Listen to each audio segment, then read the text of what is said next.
नमस्कार।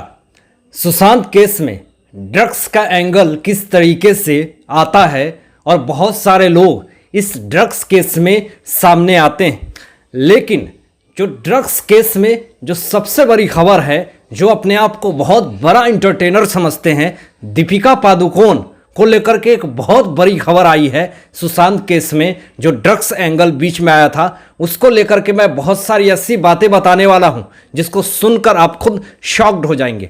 और उनकी जो मैनेजर है, जो दीपिका पादुकोण की, वो करिश्मा प्रकाश को भी लेकर के बहुत बड़े बड़े ऐसे खुलासे हुए हैं और उनके याचिका पे क्या हाईकोर्ट ने बड़ी सुनवाई करी है और कौन सी ऐसी बातें करी है, वो सारी चीज़ें इस वीडियो में बात करेंगे।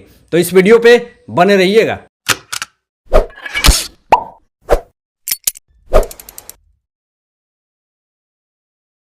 किस तरीके से ड्रग्स केस में दीपिका पादुकोण का नाम आता है और किस तरीके से एनसीबी जब इनको समन करती है तो पूरी तरीके से दीपिका पादुकोण डर जाती हैं, लेकिन जब एनसीबी उनको दफ्तर बुलाती हैं तो अपनी इमेज को बचाने के लिए वो इस तरीके से एनसीबी दफ्तर पहुंचती हैं जैसे उनको कोई मीडिया कॉन्फ्रेंस देखे ही ना और उनकी इमेज बची की बची रह जाए। इस पर से रणवीर सिंह ने कहा था, जो उनके हस्बैंड हैं, कि दीपिका पादुकोण को अकेले ना बुलाया जाए, क्योंकि उनसे अगर इन्वेस्टिगेशन में अकेले बातचीत अगर करी जाएगी तो वो काफ़ी ज़्यादा डर जाती हैं और जो आरोप लगे हुए हैं, जो उन्होंने नहीं किया है, उनको भी ये एक्सेप्ट कर लेगी। तो हर जगह रणवीर सिंह कहाँ कहाँ आप जाएंगे साथ देने दीपिका पादुकोण की। जब गलतियाँ करती हैं, जब करण जौहर के ड्रग्स पार्टी में जो वीडियो वायरल हुई थी, उसमें दीपिका पादुकोण किस तरीके से एक अभद्र एंगल में खड़ी होती हैं, उस वक्त रणवीर सिंह क्यों नहीं कहते हैं कि मेरी पत्नी को अकेले डर लगता है। जब नारकोटिक्स कंट्रोल ब्यूरो वाले बुलाते हैं तो आप ये बयान देते हैं कि मेरी पत्नी को डर लगता है।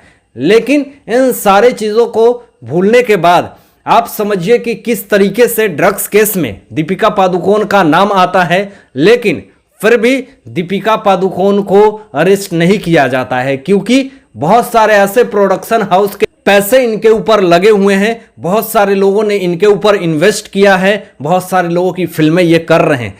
तो कहीं ना कहीं अगर इनकी इमेज खराब होगी तो पूरी तरीके से फिल्म में पूरी तरीके से रुकावट आएगी। तो इस कारण से पूरे प्रोडक्शन हाउस वाले ने एड़ी चोटी एक कर दिया कि किसी तरह दीपिका पादुकोण डिफेम ना हो और किसी तरह इनका अरेस्ट एनसीबी की तरफ से ना हो। लेकिन मुद्दा और सवाल अभी भी वही है कि भारती सिंह को अरेस्ट कर लिया जाता है, एजाज खान अभी तक जेल में है। अच्छी बात है, इन लोगों को जेल में ही रहनी चाहिए, इन लोगों को समाज में छोड़ने का कोई भी उत्तरदायित्व नहीं बनता। लेकिन सवाल यहाँ पे ये भी उठता है कि ड्रग्स केस में जिस तरह का दीपिका पादुकोण का नाम आता है, क्यों नहीं अब एनसीबी उनको अरेस्ट करती है।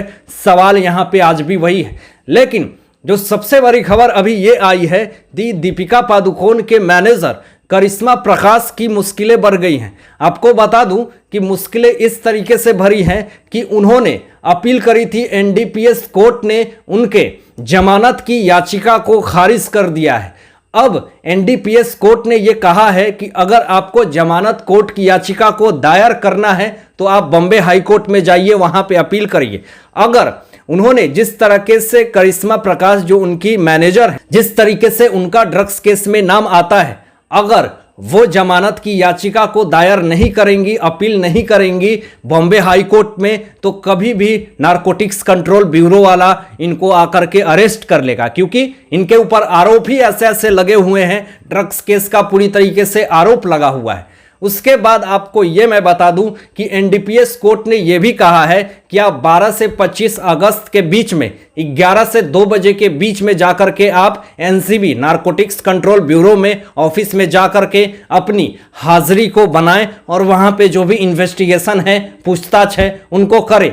अगर आप नहीं करते हैं तो फिर आपकी अरेस्ट और गिरफ्तारी हो सकती है। दीपिका पादुकोण और करिश्मा प्रकाश के चैट में बहुत सारी ऐसी बात हुई जिसमें कि दीपिका पादुकोण ये कहती हुई दिखती हैं कि माल है क्या, और जो कुछ भी खुलासा हुआ मैं आपको बता देता हूं, क्योंकि माल का मतलब जो उन्होंने कहा एनसीबी के सामने कि माल का मतलब ये होता है, लेकिन ये किसको मूर्ख बना रही हैं। माल कोई बड़ा चीज़ नहीं है, इसके लिए कोई भी व्हाट्सएप पे बात नहीं करेगा। और आपको मैं ये भी बता दूं कि उस व्हाट्सएप चैट में जो बातें आई है सामने, वो मैं आपको बता देता हूं। कोको क्लब में जाने की बात हो रही थी और उस कोको क्लब में कौन बड़ा बड़ा एक्टर 4 लोग शामिल थे, वो आपको बताऊंगा कि लोअर परेल में कोको क्लब है जहां पे ये सारे लोग आते हैं और ये सारे लोग उस कोको क्लब में आने का समय पूछ रहे होते हैं कि कौन कितने समय में आएगा। पहला जो नाम था वो था सिद्धार्थ मल्होत्रा, दूसरा आदित्य रॉय कपूर, सोनाक्षी सिन्हा और उसके बाद दीपिका पादुकोण। ये सारे लोग उस पार्टी में पहुंचते हैं और इस तरह की वहां पे ड्रग्स पार्टी होती है, जो भी होती है, खबरें आई। और फिर उसके बाद सवाल यहाँ पे ये भी उठता है कि ये सारे खुलासे होने के बाद एनसीबी ने कोई बड़ा कदम क्यों नहीं उठाया। एनसीबी ने आदित्य रॉय कपूर, सिद्धार्थ मल्होत्रा और सोनाक्षी सिन्हा के ऊपर कोई भी कार्रवाई क्यों नहीं की। इनफैक्ट जिस तरीके से दीपिका पादुकोण का भी इसमें पूरी तरीके से बढ़ चढ़ के नाम आता है, इस पर पे भी कोई भी एनसीबी बड़ा कदम नहीं उठाती है। बस इन्वेस्टिगेशन होती है, पूछताछ होती है और फिर कोई बड़ा स्टेप नहीं उठाया जाता है। इसका मतलब क्या कहा जा सकता है कि क्या बॉलीवुड में भारी मात्रा में ड्रग्स का यूज हो रहा है? क्या ये लोग जिस तरीके से पर्दे पे दिखाते हैं, उस तरह का इमेज जो बनाते हैं, क्या सच में वो इमेज नहीं है इनकी? अपने आप को ये लोग अच्छा बनाने की कोशिश करते हैं, लेकिन क्या सच में हैं ये लोग? ये तो फिर आप इस फोटो और पिक्स को देखने के बाद बता सकते हैं। और कोको पार्टी की जो बात हो रही थी जिसमें ड्रग्स चैट सामने आया, इसमें तो साफ तौर पे पूरी तरीके से खुलासा हो गया। तो फिर यहाँ पे एनसीबी ने कोई बड़ा कदम क्यों नहीं उठाया, आज भी एक बड़ा सवाल अपने आप में बना हुआ है। जया साहा की जो चैट लीक हुई है जिसमें करिश्मा प्रकाश जो उनकी मैनेजर हैं और दीपिका पादुकोण जो बातें करती हैं, वो एक हीरोइन पार्टी की बात हो रही थी जो कि कोको क्लब में है। और ये कोको क्लब जो है वो कि एक बहुत ही पॉश इलाके में है, मुंबई के लोअर परेल में, जहां पे हाई प्रोफाइल लोग आते हैं। हाई प्रोफाइल तरीके से नशा करी जाती है।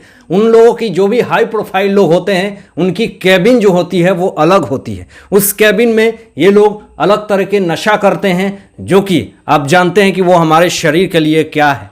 इस तरीके से ये सारे लोग किस तरीके से पैसे का दुरुपयोग करते हैं, ये तो अपने आप में जो बात है, जो एक्सपोज हुआ है चैट में, ये सारी चीज़ें। लेकिन आपको ये भी बता दूं कि एसएसआर ड्रग्स से हमेशा दूर रहते थे और ड्रग्स का नाम भी वो लेना नहीं चाहते थे। आज तक उन्होंने कभी भी नशा में या फिर कोई भी क्लब पार्टी में या फिर किसी भी तरह का कोई ओकेजन में वो नहीं जाया करते थे जिसमें कि ड्रग्स पार्टियां होती थी।